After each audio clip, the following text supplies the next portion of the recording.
Sastra channel நேயர்களுக்கு நமஸ்காரம். அனுதினம் ஆனந்தம் நிகழ்ச்சியில் உங்கள் அனைவரையும் சந்திப்பதில் மிக்க மகிழ்ச்சி.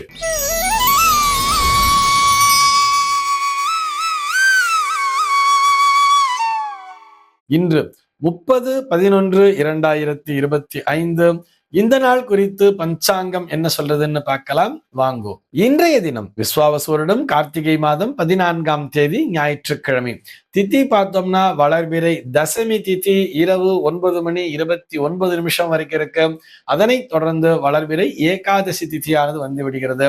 இன்னைக்கு நட்சத்திரம் பார்த்தோம்னா உத்திரட்டாதி நட்சத்திரம் இரவு 1:08 வரைக்கும் இருக்கு. அதனை தொடர்ந்து ரேவதி நட்சத்திரம் என்பதும் வந்து விடுகிறது. இந்த நாள் முழுவதுமே ஒரு அமிர்த யோகம் கூடிய நாளாக அமைந்திருக்கிறது. இது போக பஞ்சாங்கத்திலே வரக்கூடிய யோகம் அப்படின்னு சொல்லி பார்த்தோம்னா இன்னைக்கு வஜ்ரம் அப்படிங்கிற ஒரு நாம யோகம் காலையில 7:08 வரைக்கும் இருக்கு.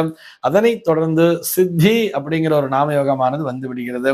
கரணம் பார்த்தோம்னா இன்னைக்கு தைத்திலம் அப்படிங்கிற ஒரு கரணம் பகல் 10:28 வரைக்கும் இருக்கு. அதனை தொடர்ந்து கரஜை என்கின்ற கரணமானது வந்து விடுகிறது. இந்த நாளானது ஒரு மேல் நோக்கு நாளாக அமைந்திருக்கிறது. இன்னைக்கு என்ன ஸ்பெஷல் அப்படின்னு சொல்லி பார்த்தோம்னா இன்றைய தினம் ஒரு வளர்பிறை சுப முகூர்த்த நாளாகவே அமைந்திருக்கிறது. ஆக இந்த நாளிலே எல்லா விதமான சுப நிகழ்ச்சிகளையும் செய்யலாம் என்பதற்காக நினைவூட்டுகிறோம். சென்னையை பொறுத்தவரை இன்றைய தினத்தினுடைய சூரிய உதயம் என்பது காலை 6:18 சூரிய அஸ்தமனம் என்பது மாலை 5:36 சந்திர உதயம் என்பது மதியம் 1:44 சந்திர அஸ்தமனம் என்பது இரவு 2:14 சம்பவிக்கிறது. பிரம்ம முகூர்த்தம் பார்த்தோம்னா நாளைய தினம் அதிகாலை 4:37 முதல் காலை 6:19 வரையில் நீடித்திருக்கிறது. சென்னையை பொறுத்தவரை இன்றைய தினத்தினுடைய ராகு காலம் என்பது மாலை 4:11 முதல் 5:36 வரையிலும், யமகண்டம் என்பது பகல் 11:57 முதல் 1:22 வரையிலும், குளிகை காலம் என்பது மதியம் 2:46 முதல் மாலை 4:11 வரையிலும் சம்பவிக்கிறது. தினாந்தம் பார்த்தோம்னா இன்றைய தினம் இரவு 1:33 கொடுத்திருக்கா. சூலம் பார்த்தோம்னா இன்றைக்கு மேற்கே சூலம் பகல் 10:49 வரையில் அந்த சூல தோஷம் என்பது உண்டு. அதற்குரிய பரிகாரமாக வெள்ளம் தானம் விடுத்துவிட்டு மேற்கு திசையை நோக்கி பயணிக்கலாம் அப்படிங்கிறதையும் சொல்லி இருக்கா. இன்றைய தினத்தினுடைய தகவலாக நம்ம என்ன பார்க்க போறோம் சொல்லி பார்த்தோம்னா ஒவ்வொரு ஞாயிற்றுக்கிழமைனாலுமே நம்ம கதை நேரம் அப்படிங்கிறத பார்த்துட்டு வரோம் இல்லையா. அந்த வரிசையிலே இன்னைக்கு ஜாலியா ஒரு கதையை பார்க்கலாம்.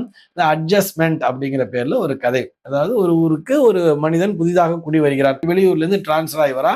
அந்த ஊருக்கு புதுசா வந்திருக்கான். இந்த ஏதோ ஒரு விசேஷம் வர்றது, ஒரு புதுசா ட்ரெஸ் தைக்கணும்னு ஆசைப்படுறான். அப்ப ஊர்ல விசாரிக்கும் போது சொன்னாங்களாம், அந்த மேல் தெரு தையல்காரன் ரொம்ப சூப்பரா தைப்பான்னு எல்லாரும் சொன்னாங்களாம். ஆஹா, மேல் தெரு தையல்காரன் ரொம்ப சூப்பரா தைப்பான் போல இருக்கேன்னு சொல்லிட்டு அந்த தையல்காரனை தேடி போனானாம். போயிட்டு ரொம்ப கொஞ்சம் ஒரு காஸ்ட்லி இந்த சஃபாரி ட்ரெஸ் மாதிரி ஏதோ ஒரு ட்ரெஸ்ஸை கொண்டு போய் வாங்கிட்டு போய் கொடுத்துருக்கான். நல்ல ஒரு புதுசா எனக்கு தச்சு கொடுக்கணும்னு சொல்லி ஒரு துணி, நல்ல காஸ்ட்லியான துணியா வாங்கிட்டு போய் கொடுத்து எனக்கு ஒரு சட்டை தச்சு கொடுப்பா அப்படின்னு சொல்லி கேட்டிருக்கான். அவன் சரிப்பா அடுத்த சனிக்கிழமை அன்னைக்கு வாங்க, நான் உங்க சட்டையை தச்சு வச்சிடுறேன் அப்படின்னு அவனும் சொல்லியிருக்கான். இவனும் உங்களை பத்தி ஊர்ல எல்லாரும் பிரமாதமா சொன்னாங்க அப்படி இப்படின்லாம் அவனுக்கு கொஞ்சம் நல்லா பெருசா சொல்லிட்டு இவனும் கிளம்பி போயிட்டான். அடுத்த முறை சனிக்கிழமை அன்னைக்கு வந்து பாக்குறான். சனிக்கிழமை அன்னைக்கு சட்டையை வாங்கி பார்க்கும்போது நிறைய டிசைன்ஸ் எல்லாம் போட்டிருக்கு அந்த சட்டையில. நல்லா நிறைய ஃப்ளவர்ஸ்ல மாதிரிலாம் நிறைய ஆர்ட் ஒர்க் எல்லாம் பண்ணி ரொம்ப சூப்பராகவே இருந்துச்சு அந்த சட்டை. சரி போட்டு பார்க்கலாம்னு எடுத்து போட்டு பார்த்தா ஒரு கை குட்டையாகவும் இன்னொரு கை நீளமாகவும் இருந்துச்சா. ஐயோ, இது என்ன கை ரொம்ப மோசமா தச்சிருக்கானே அப்படின்னு சொல்லிட்டு அவங்க கிட்ட போய் என்னப்பா இந்த மாதிரி கையை பண்ணிட்டே அப்படின்னு சொன்ன உடனே அவன் சொன்னானா, சரி பிரிச்சு விட்டுக்கலாம், அதுல ஒண்ணும் இல்லை, ஆனா அதை நான் பிரிச்சு வேலை செய்யும் போது டிசைன் எல்லாம் போயிடும், நீங்க கொஞ்சம் ஒரு கையை மட்டும் லேசா அப்படி இழுத்த மாதிரி வச்சு அட்ஜஸ்ட் பண்ணிக்கங்களேன், ஏன்னா அதனுடைய ஒரு அழகுங்கிறது போயிடும் அப்படின்னு சொன்ன உடனே அவன் சொல்றது கூட இவருக்கு சரிங்கிற மாதிரி தெரிஞ்சுதான். சரி நம்ம கூட ஒரு கையை அப்படி கொஞ்சம் தூக்குன மாதிரி இழுத்து வச்சு நம்ம அட்ஜஸ்ட் பண்ணி போட்டுக்கலாம் அப்படின்னு சொல்லிட்டு சரி அவன் சொன்ன மாதிரி செஞ்சு பார்ப்போம்னு சொல்லி அங்கேயே அந்த ரூம் இருக்கும் இல்லையா, அந்த கண்ணாடி அறையில போய் மறுபடியும் கையை தூக்குன மாதிரி வச்சு அப்படி போட்டு பார்த்தாராம். கை கொஞ்சம் சரியா இருக்கிற மாதிரி இருக்கு. ஆனா பின்பக்கம் பார்த்தா துணிகள்லாம் ஒரு இடத்துல போய் குவியற மாதிரி இருக்கு போல இருக்கு. ஏன்னா இப்படி அட்ஜஸ்ட் பண்ணி போடுறாரு இல்லையா, கையை ஒரு அட்ஜஸ்ட் பண்ணி போடும்போது ஒரு இடத்துல இந்த பின்பக்கம் போனா இந்த துணி எல்லாம் மொத்தமா குவிஞ்ச மாதிரி தெரிஞ்சுதான். அவன்கிட்ட போய் சொன்னானா மறுபடியும் டெய்லர்கிட்ட போய், "ஏன்பா ஒரு இடத்துல துணி எல்லாம் மொத்தமா குவிஞ்ச மாதிரி இருக்கு" அப்படின்னு சொன்ன உடனே அந்த டெய்லர் சொன்னாரா அதுக்கு, "சார் அது போய் அது கூட அட்ஜஸ்ட் பண்ணலாம் நம்ம. ஆனா பின்னாடி இருக்கிற டிசைன்லாம் ரொம்ப மோசமாயிடுமே. நீங்க லேசா கொஞ்சம் அப்படி முதுக கூட கொஞ்சம் அப்படி அட்ஜஸ்ட் பண்ணிட்டீங்கன்னா உங்களுக்கு வந்து ரொம்ப நல்லா இருக்கும். பார்க்கறதுக்கு பக்காவா ஃபிட் ஆயிடும். சூப்பரா இருக்கும்" அப்படின்னு சொன்னாராம். சரி இது கூட என்ன நம்ம அதெல்லாம் பிரிச்சுட்டா அதுல இருக்கிற பின்னாடி இருக்கிற டிசைன்லாம் போயிடுமே, நம்ம அட்ஜஸ்ட் பண்ணிப்போம்ன்னு சொல்லிட்டு, இவனும் அந்த சட்டைய அதே மாரியே போட்டுண்டானாம். கைய லேசா தூக்கிட்டானாம். முதுகையும் கொஞ்சம் அப்படி குனிஞ்ச மாரி இப்படி அட்ஜஸ்ட் பண்ணிட்டானாம். முதுகு கொஞ்சம் குனிஞ்ச மாரி இப்படி வச்சுண்டு, கைய அப்படி லேசா தூக்கிண்டு, அழகா சட்டைய போட்டோனே சூப்பரா ஃபிட் ஆன மாரி இருந்துச்சாம். அப்படியே நடந்து போனானா ரோட்ல. அப்ப போகும்போது எதிர ஒருத்தன் வந்தானாம். எதிர ஒருத்தன் வந்து பார்த்துட்டு கேட்டாரா, "ஆஹா! சட்டை சூப்பரா இருக்கே! செம்மையா இருக்கே!" சொன்னோனே எனக்கு ஒரு சந்தோஷம். ஆஹா! நல்லா பாராட்டுனேன்னு சொல்லிட்டு. இது யார் அந்த மேல் தெரு டைலர்காரர் தானே தச்சாரு. அந்த டெய்லர் தானே மேல் தெரு டெய்லர் தச்சது தானே, இந்த மேல் தெரு தையல்காரன் தானே இத தச்சதுன்னு கேட்டவுடனே, இவருக்கு ஒரே ஆச்சரியமா, "ஆமா எப்படி கரெக்ட்டா சொல்றீங்க? அவன் தான் தச்சான்" அப்படின்னு சொன்ன உடனேயே, "எப்படி இவ்ளோ கரெக்ட்டா சொல்றீங்கன்னு?" இவன் கேட்டானாம். அதுக்கு எதிர வந்தவன் சொன்னானா, "அவன் மட்டும் தான் இவ்வளவு சூப்பரா தைக்க முடியும். அதுவும் உன்ன மாதிரி ஒரு கை லேசா ஊனம், கூன் முதுகோட இருக்கு இல்லையா? இந்த மாதிரி உன்ன மாதிரி ஒரு கூன் முதுகு, ஒரு கை லேசா ஊனமா இருக்கிறவங்களுக்கு, அவனைத் தவிர வேற யாரு இப்படி அழகா ஃபிட்டா தைக்க முடியும்னு" அவன் கேட்டானாம். இத கேட்ட உடனே அவனுக்கு ஷாக் ஆயிருச்சாம்.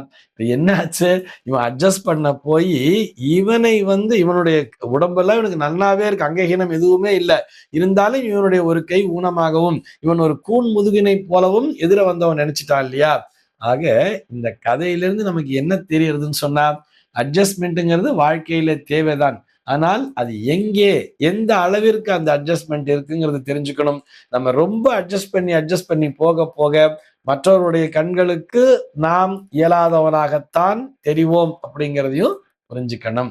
இந்த தகவலோடு இன்றைய தினம் உங்களிடமிருந்து நான் விடைபெற்றுக் கொள்கிறேன். மீண்டும் உங்கள் அனைவரையும் நாளைய தினம் ஒரு புதிய தகவலோடு சந்திக்கிறேன். அன்பர்கள் அனைவருக்கும் அனுதினமும் ஆனந்தமாய் அமைய பிரார்த்திக்கிறேன்.